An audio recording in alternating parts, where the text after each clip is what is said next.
Hi Bushcrafters, Buzz here.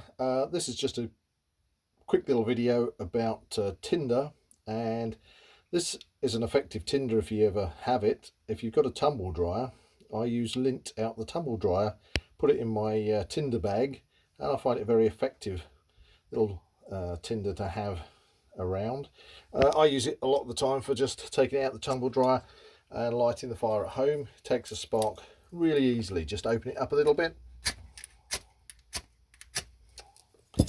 There you go. As I say, I just use it for getting the fire going in the house. And there we have it. Lint from the tumble dryer. Easy and simple tinder to use.